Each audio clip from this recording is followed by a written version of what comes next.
ഈശ്വമിശിയായിക്ക് സ്തുതിയായിരിക്കട്ടെ. ഇന്ന് മെയ് 21 പുനർജീവൻ തറവാട്ടിലെ ആത്മീയ ചൈതന്യത്തിന്റെ ഒരു ദിനമാണ്.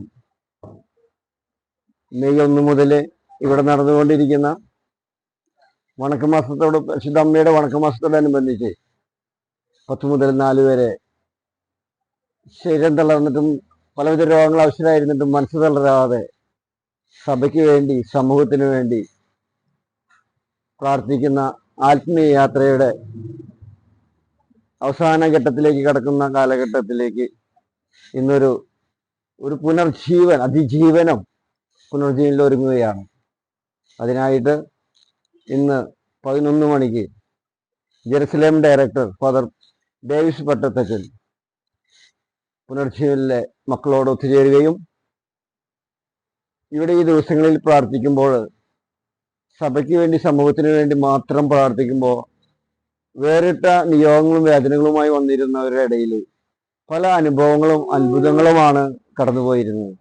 അതിലൊരു കുടുംബത്തിൽ ലഭിച്ച വലിയ ആത്മീയ ചൈതന്യത്തിന്റെ അനുഗ്രഹത്തിന്റെ അനുഭവമായി ഇന്ന് പുനർജീവൻ തറവാട്ടിലെ വിശുദ്ധ എർഫായിൽ മാലാഖയെയും വിശുദ്ധ മിഖായേൽ മാലാഖയുടെയും രൂപം ഇന്ന് പുനർജീവൻ തറവാട്ടിൽ പട്ടത്തച്ചൻ വന്ന് ആ കുടുംബാംഗങ്ങളുടെ അനുഗ്രഹത്തോടുകൂടി ഈ സമൂഹത്തിന് ആത്മീയ ചൈതന്യം കൂടുതൽ മാലാഖമാരുടെ സംരക്ഷണത്തോടുകൂടി അതിജീവിക്കാനായിട്ട് ഇവിടെ ഇന്ന് 11:30 ഡേവിസ് പട്ടത്തച്ചൻ അനുഗ്രഹ ശുശ്രൂഷകളോടുകൂടി സമർപ്പിക്കുന്നു. ഇവിടെ നടന്നുകൊണ്ടിരിക്കുന്ന പ്രാർത്ഥനയുടെ അത്ഭുത വിശേഷം എന്ന് പറയുന്നത് മെയ് മാസത്തിലാണ് ദൈവവിളി ക്യാമ്പ്, ദൈവവിളിക്കായിട്ട് ഒരുങ്ങുന്ന സാഹചര്യങ്ങൾ നടക്കുന്നത്.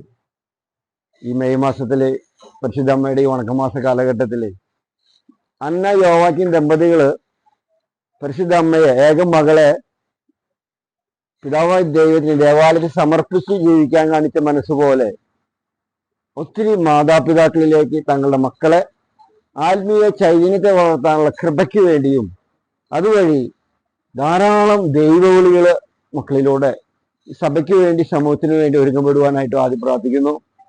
2 എറണാകുളം അങ്കമാലി രൂപതകളെ പോലെ ആത്മീയ സംഘർഷവും യോജിപ്പുമില്ലായ്മയെ അനുരഞ്ജനത്തിലൂടെ ആത്മീയമായ ഒരുക്കത്തിലൂടെ അതിനെ ഒരു അനുരഞ്ജന മാർഗം തുറന്നു കിട്ടുവാൻ, അതുവഴി ഈ കാലഘട്ടം അത്രയും ലക്ഷോപലക്ഷങ്ങൾ അനുഭവിച്ച വേദനകൾ യേശുവിൻ്റെ ഈ കുരിശിനോട് നമുക്ക് വേണ്ടി ബലിയർപ്പിച്ച യേശുവിൻ്റെ ഈ കുരിശിനോട് സമർപ്പിച്ച് അതെല്ലാം സഭയ്ക്കും സമൂഹത്തിനും ഒരു അനുഗ്രഹമായി തുറന്നു കിട്ടുവാനായിട്ട്. 3 നമുക്കറിയാം, ഇന്ത്യ ഇലക്ഷനൊക്കെ കഴിഞ്ഞ് നല്ല ജനപ്രതിനിധികളെ കാത്തിരിക്കുന്ന ഈ മെയ് മാസം ജൂണിൽ റിസൾട്ട് വരും മുമ്പേ ദൈവിക ആത്മീയ ചൈതന്യമുള്ള ആത്മാവിനാൽ ജനസേവകരായിട്ട് ദൈവപുത്രനായ യേശുനാഥൻ നമ്മുടെ ഇടയിൽ വന്ന് നമ്മളിലൊരാളായി നമ്മളെ സേവിക്കുന്ന തലത്തിലേക്ക് ജനസേവനം എന്ന ആ വലിയ ഉത്തരവാദിത്വത്തെ നമുക്ക് തുറന്നു തന്ന യേശുനാഥനോട് നമുക്ക് പ്രാർത്ഥിക്കാം.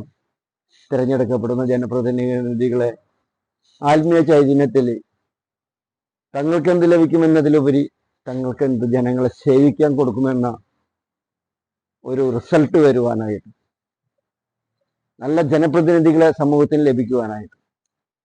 അതുപോലെ ഇന്ന് സഭയ്ക്ക് വേണ്ടി സഭ ഉയർത്തെഴുന്നേൽക്കുമ്പോൾ സഭയ്ക്ക് വേണ്ടി തിരഞ്ഞെടുക്കപ്പെടുന്ന പിതാക്കന്മാര്, വൈദികര്, സമർപ്പിതര്, വൈദിക വിദ്യാർത്ഥികൾ, സമർപ്പിത വിദ്യാർത്ഥിനികൾ, മരിച്ചുപോയ വൈദികരുടെയും സമർപ്പിതരുടെയും ആത്മാക്കൾക്ക് വേണ്ടി തീക്ഷ്ണമായി ഈ മക്കളെ തങ്ങളുടെ സകല സഹനത്തെയും മാറ്റിവെച്ചുകൊണ്ട് പ്രാർത്ഥിക്കുമ്പോൾ സഭയിൽ ആത്മീയ ചൈതന്യം കൂടുതൽ നിറയുമെന്നൊരു യാഥാർത്ഥ്യം ആത്മാവിരുടെ ഇടയിൽ വളരുവാനായിട്ട്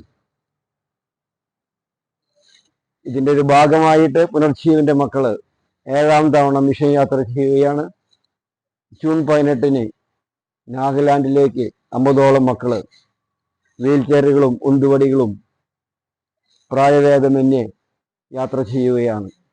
അവിടെ ചെന്ന് ആ ദേശത്തിൻ്റെ മിഷൻ പ്രവർത്തനങ്ങളുടെ സഹനങ്ങളെയും മിഷൻ പ്രവർത്തനങ്ങളുടെ അതിജീവനത്തിൻ്റെയും വ്യത്യസ്തമായ മേഖലകൾ തെരഞ്ഞെടുത്ത് പ്രാർത്ഥിക്കുവാനായി തങ്ങളുടെ സഹനങ്ങളെയെല്ലാം ആത്മീയ ചൈതന്യം കൊണ്ട് ഒരു പുത്തനുണർവായിട്ട് ലോകത്ത് തന്നെ സഭയ്ക്ക്, സമൂഹത്തിന്, ലോക സമാധാനത്തിന്, യുദ്ധക്കെടുതികളിൽ നിന്നുള്ള വിടുതലിനായിട്ട് ആ ആത്മീയ യാത്ര ഒരു അനുഗ്രഹമായി മാറുവാനായിട്ട് ഈ ശുശ്രൂഷ സമർപ്പിക്കുന്നു.